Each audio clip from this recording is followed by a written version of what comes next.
প্রায় ২ যুগ পর ফেনী আসছেন বিএনপির চেয়ারম্যান তারেক রহমান। আর অন্যদিকে যদি বলি তাহলে নানার বাড়িতে আসছেন।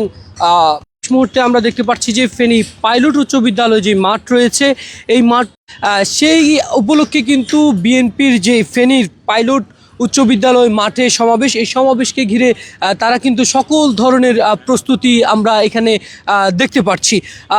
কিছুক্ষণ আগেই আমরা কথা বলছিলাম ঢাকা মহানগর দক্ষিণ বিএনপির আহ্বায়ক রফিকুল আলম মজনু এবং ঢাকা ফেনী ১ আসনের অর্থাৎ বিএনপি চেয়ারপারসনের যে আসনটিতে নির্বাচন করছেন মজনু, সেই মজনুর সঙ্গে আমরা কথা বলেছিলাম। আমাদেরকে তিনি জানিয়েছেন যে অতীতের সকল রেকর্ড আসলে বিএনপি ভাঙতে চায় এবারের যেই তারেক রহমানের ফেনী আগমন এবং সমাবেশকে ঘিরে। আমরা দেখতে পাচ্ছি যে মাঠ পর্যায়ে আমরা দেখতে পাচ্ছি যে এখানকার নেতাকর্মীদেরকে উপস্থিতি রয়েছে। কয়েকজন নেতাকর্মীর সঙ্গে একটু কথা বলতে চাই শেষ মুহূর্তের প্রস্তুতি সম্পর্কে। একটু সিকিউরিটি ফোর্স এটা আসলে নিয়ন্ত্রণ করবে ঢাকা থেকেই, ওনার সাথে আসবে। এর বাইরে যেটা স্থানীয় নিরাপত্তার দায়িত্ব হলো জেলা প্রশাসক এবং রিটার্নিং কর্মকর্তা।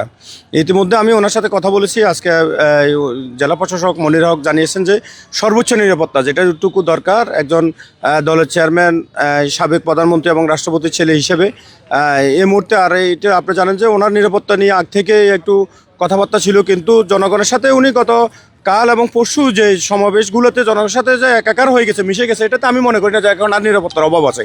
অভাব বোধ করলে তিনি এভাবে মানুষের কাছে যেতেন না। সিএসএফ ওনার নিরাপত্তা বাহিনীকে ডিঙ্গিয়ে কিন্তু মানুষের খুব কাছে চলে গেছেন, যেটা আমরা ২০০১ সালের প্রতিধ্বনি। এবং আমি তখন ছোট ছিলাম, পরবর্তীতে বিভিন্ন ফুটেজের মাধ্যমে পরদিন ভোর ৫টা পর্যন্ত স্কুলে করেছেন, যেটা তারেক জিও করতেছেন। তারেক রহমানের এই যে মানুষের সাথে মিশে যাওয়া, এটার কারণে আমরা মনে করতেছি যে আসলে একটা কি বলে জিয়াউর রহমান এবং খালেদা জিয়ার প্রতিচ্ছবি তারেক জিয়ার কাছে ফুটে উঠেছে।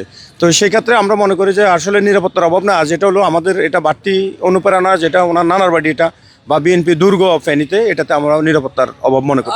সব ধরনের নিরাপত্তা ব্যবস্থাই গ্রহণ করা হয়েছে। আমরা একটু আরেকজনের সঙ্গে কথা বলতে চাই, কি পরিমাণ নেতাকর্মী আসলে আসতে পারে বলে আপনারা মনে করছেন? ধন্যবাদ মিস্টার আকাশ। আমরা ইনশাল্লাহ আল্লাহ রহমতে আমাদের ওয়ার্ড থেকে শুরু করে ইউনিয়ন থেকে শুরু করে উপজেলা জেলা মিলাই আমরা যেভাবে কাজ করেছি ইনশাল্লাহ আশা করি ৮ থেকে ১০ লক্ষ লোক আমাদের মাঝে হবে ইনশাল্লাহ। ৮ থেকে ১০ লক্ষ। আমরা একটু আপনাদের নেতাকর্মীদের আগমনকে ঘিরে কোনো ধরনের পার্শ্ববর্তী যে জেলা, সেটি কি পর্যাপ্ত জায়গা এখানে হবে বলে মনে করছেন কিনা? অতীতের সকল রেকর্ড ভঙ্গ হয়ে যাবে। মানে শুধু পাইলট স্কুল ফিল্ডে আশা করি টাং রোড, মিজান রোড সব জায়গায় মানুষও পরিপূর্ণ থাকবে। আমরা অতীতের সকল রেকর্ড ভঙ্গ হয়ে যাবে। আমরা ফেনীর মানুষ খুব উচ্ছ্বাসিত।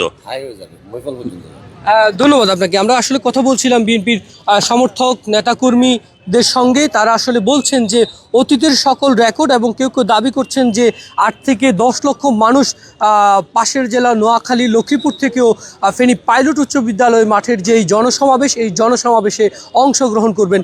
এবং নানার বাড়ি আসলে ফেনীতে তিনি কতটুকু ওন করেন, কতটুকু ফেনীকে ধারণ করবেন তার মায়ের পর ফেনীর দায়িত্ব তিনি কতটুকু সরাসরি নিজে তত্ত্বাবধান করবেন, সেটি আসলে দেখার অপেক্ষায় রয়েছে বিএনপির সমর্থকরা, কর্মীরা, নেতারা, এছাড়াও এখানকার সাধারণ মানুষেরও আগ্রহ রয়েছে। সব কিছু মিলিয়ে আগামীকালকের যেই জনসমাবেশ তারেক রহমানের, এই জনসমাবেশের ফেনী পাইলট উচ্চ বিদ্যালয় মাঠের প্রস্তুতি থেকে এখনকার মতো আমার কাছে এই ছিল সর্বশেষ।